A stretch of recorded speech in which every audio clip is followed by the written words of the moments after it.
Proclamação do Evangelho de Jesus Cristo, segundo Mateus. Glória a vós, Senhor.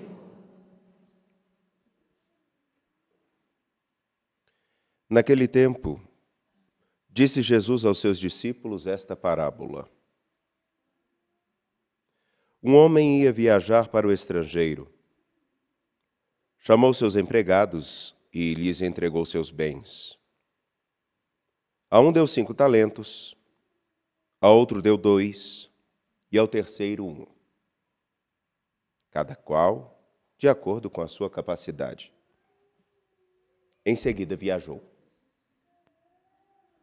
O empregado que havia recebido 5 talentos saiu logo, trabalhou com eles e lucrou outros 5. Mas do mesmo modo, o que havia recebido 2, lucrou outros 2. Mas aquele que havia recebido 1 só, saiu, cavou um buraco na terra e escondeu o dinheiro do seu patrão. Depois de muito tempo, o patrão voltou e foi acertar as contas com os empregados. O empregado que havia recebido 5 talentos, entregou-lhe mais 5, dizendo: Senhor, tu me entregaste 5 talentos. Aqui estão mais 5 que lucrei. O patrão lhe disse: Muito bem, servo bom e fiel. Como foste fiel na administração de tão pouco, eu te confiarei muito mais. Vem participar da minha alegria. Chegou também o que havia recebido 2 talentos e disse: Senhor, tu me entregaste 2 talentos. Aqui estão mais 2 que lucrei. O patrão lhe disse: Muito bem, servo bom e fiel. Como foste fiel na administração de tão pouco, eu te confiarei muito mais. Vem participar da minha alegria. Por fim, chegou aquele que havia recebido 1 talento e disse: Senhor, sei que és um homem severo, pois colhes onde não plantaste e ceifas onde não semeaste. Por isso fiquei com medo e escondi teu talento no chão. Aqui tens o que te pertence. O patrão lhe respondeu: Servo mau e preguiçoso, tu sabias que eu colho onde não plantei e que ceifo onde não semeei? Então devias ter depositado meu dinheiro no banco para que, ao voltar, eu recebesse com juros o que me pertence. Em seguida, o patrão ordenou: Tirai dele o talento e dai-o àquele que tem 10. Porque a todo aquele que tem será dado mais e terá em abundância. Mas àquele que não tem, até o que tem lhe será tirado. Quanto a este servo inútil, jogai-o lá fora, na escuridão, ali haverá choro e ranger de dentes. Palavra da salvação. Glória a vós, Senhor. Por favor.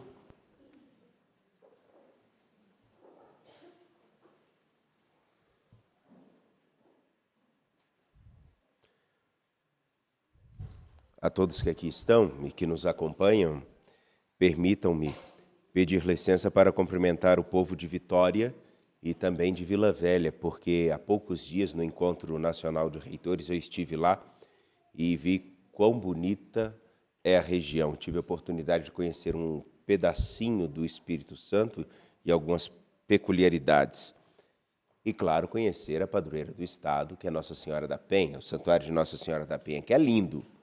Só perde para um lugar.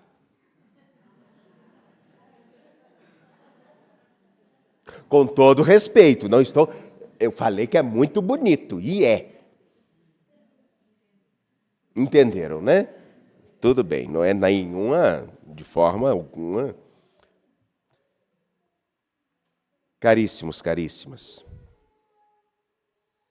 permitam-me olhar com vocês a partir do Evangelho de Mateus, capítulo 25, versículos 14 a 30, 2 pequenas diferenças, 2, muito pequenas, mas que também acredito serem fundamentais para olharmos com bastante atenção aquilo que Paulo fala aos Coríntios na sua primeira carta, no capítulo 1. Duas coisas bem significantes, prometo.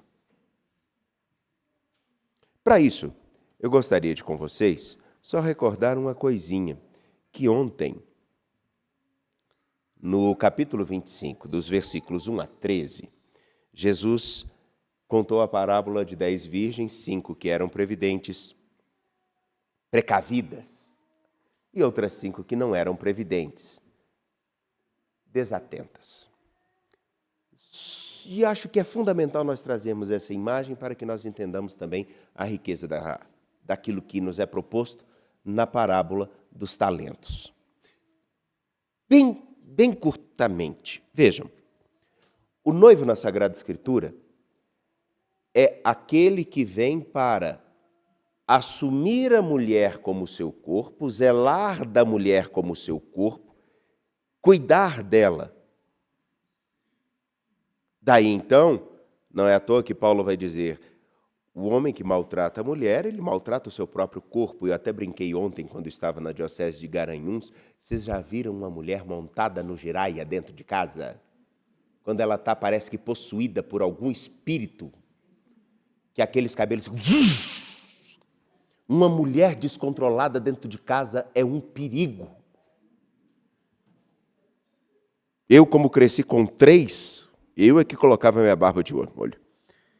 Brincadeiras à parte, só para dizer o seguinte, o homem, ao cuidar e assumir a sua esposa, ele então, naquele momento, ele assumia o cuidado dela por inteiro, de dar a ela vida, zelar para que ela tivesse vida, porque ela também era quem iria cuidar dos seus filhos. E os filhos, na tradição de Israel, são fundamentais, porque é nos olhos dos meus filhos que eu verei a salvação que o Senhor irá proporcionar ao nosso povo. É a mulher que é a luz da casa, a mulher que prepara todas as coisas, a luz dos olhos do homem, e por aí vai, é toda beleza. No entanto, que nós temos lá Oséias que vai dizer, eu vou desposá-la, vou assumi-la como minha, como carne da minha carne, e por aí vai. Aí está um detalhe importante, as 5 jovens da primeira parábola, que não se precaviam, que não levaram suas lâmpadas, são exemplo daqueles que até falam que esperam o Senhor que virá para deles cuidar, mas não têm a atenção de, enquanto esperam, fazer o melhor que podem. As que são as previdentes são exatamente aquelas que não só esperam, mas vivem com a atenção em tudo que possa dar errado, se organizam para que nada me atrapalhe a encontrar com o noivo a hora que chegar. Isso significa que tudo que eu fizer agora, no presente momento, seja como um abastecimento para o dia que ele chegar. Eu não quero ficar desatento e, como desatento, na hora que ele chegar, passar a minha vez.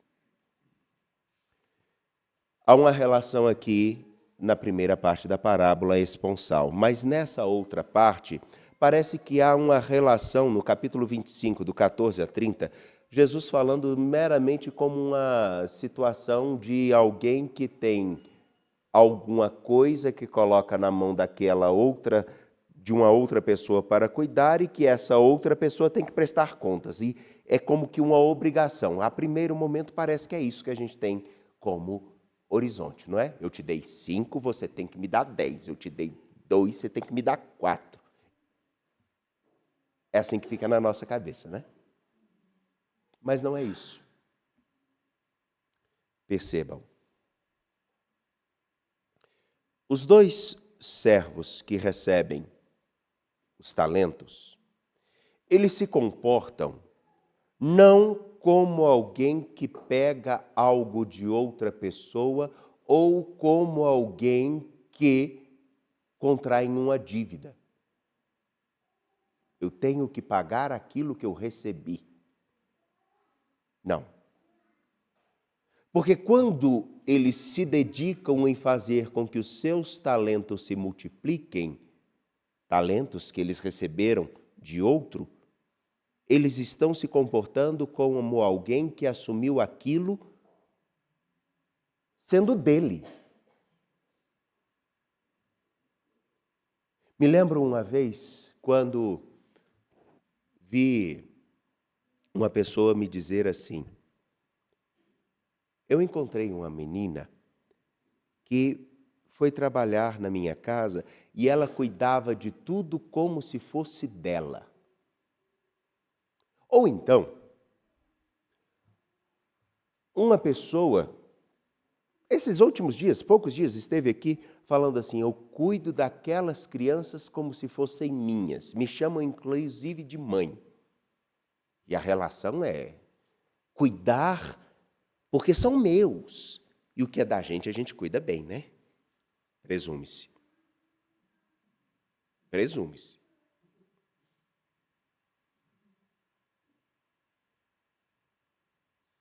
Aqui está um detalhe. Os talentos são multiplicados porque os dois servos entendem que não era do seu patrão, eram também dele, dos dois. No entanto, que o patrão vem dizer uma coisa muito simples: venham participar da minha alegria. Eu confiei a vocês algo. E agora vocês vão participar da minha alegria em receber o fruto daquilo que vocês fizeram multiplicar.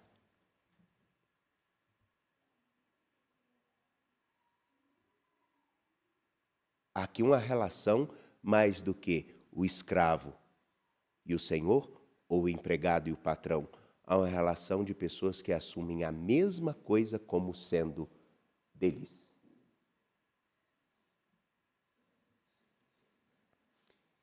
O outro tem uma expressão bem simples. Eu sei. Aquele que não multiplicou nada, que só enterrou, eu sei que o Senhor é severo. Eu sei que o Senhor colhe e recebe daquilo que o Senhor não trabalha. Por isso eu só estou te entregando aquilo que é seu. Eu estou te devolvendo o que é seu. Não tem relação nenhuma deles, entre os dois.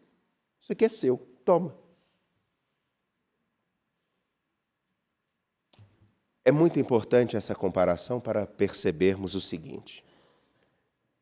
O que, na verdade, Jesus está apresentando é mais do que uma mera obrigatoriedade de termos de prestar contas a Ele, seja no futuro ou no presente, de dons.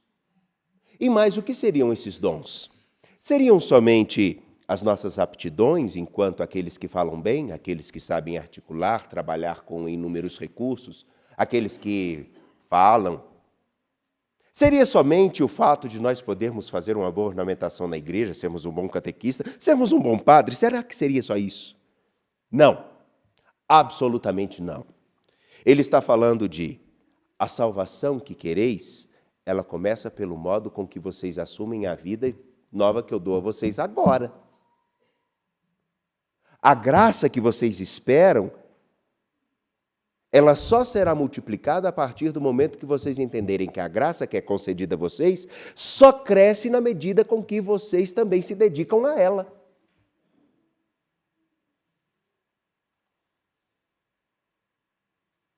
Então, os dons aqui são mais do que coisas ou aptidões, significa a vida. A vida que eu dei a vocês, ela será tão mais rica no mesmo modo que vocês entenderem. Eu a dei, eu estou com vocês, eu a dei, mas o que vocês vão fazer com ela? Vão desperdiçá-la ou vão enterrá-la? Então é muito mais sério.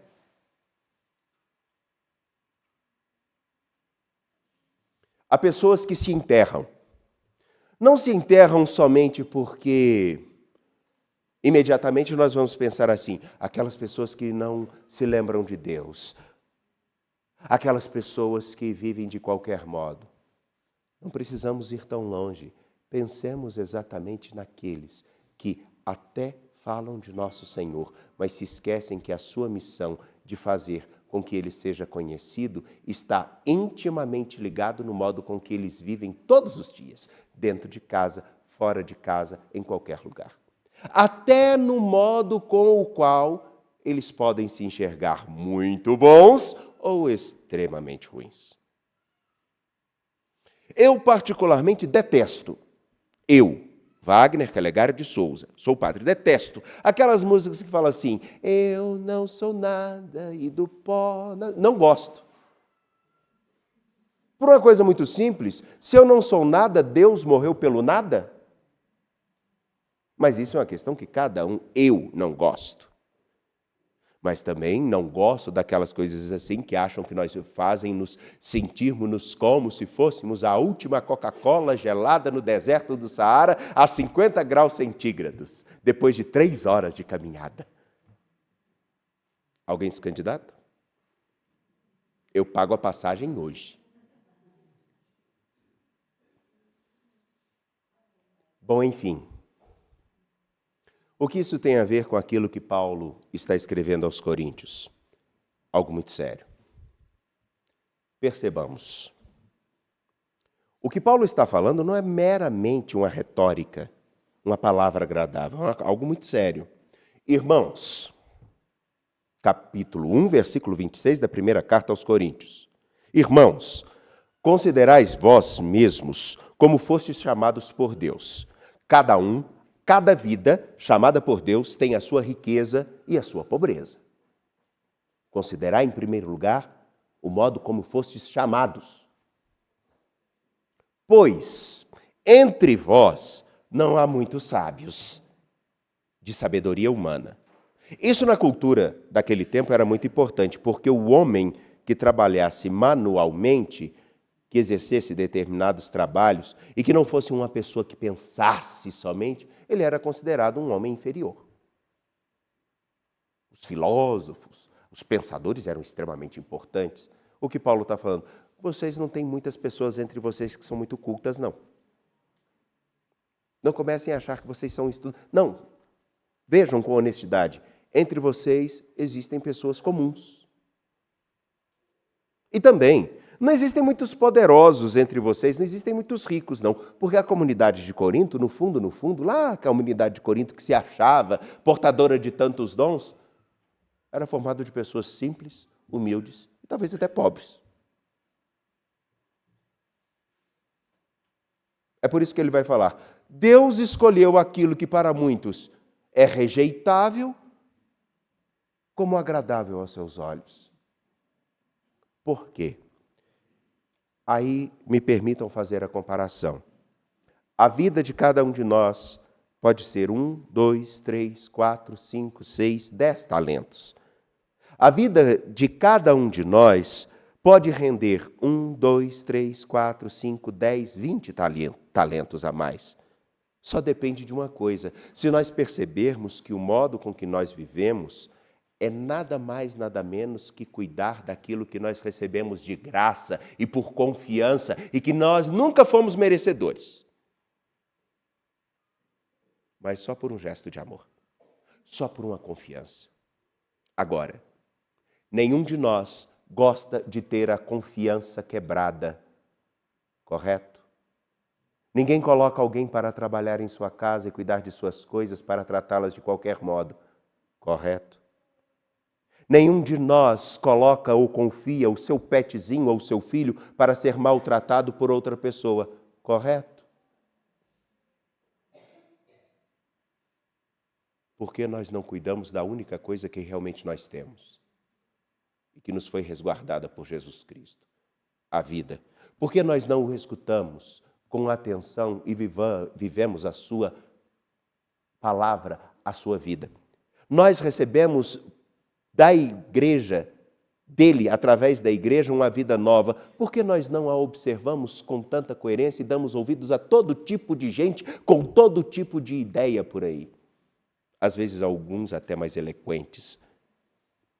Mas eu não sei se tem tantos compromissos. Enfim, A única diferença que existe entre aqueles que receberam 5 e 2 talentos e o que recebeu 1 talento é só uma coisa, só uma. Os 2 primeiros que multiplicaram cuidaram daquilo que receberam como se fosse deles e não deixaram com que aquilo se perdesse. O outro considerou como era de alguém e não tinha responsabilidade nenhuma. E ainda é desaforado. Como é que nós vivemos? É só isso. Simples, não é? 2 pontos tão insignificantes. O modo com que a gente vive significa aquilo que a gente realmente vai devolver a Deus e multiplicar. Agora, resta saber o que nós estamos preparando para apresentar como fruto de uma construção e de uma vida comprometida com alguém que confiou em nós. Só isso. Simples, não é? Pois é. Quantos talentos você já tem em suas mãos para apresentar àquele que não te pediu nada em troca, só confiou em você?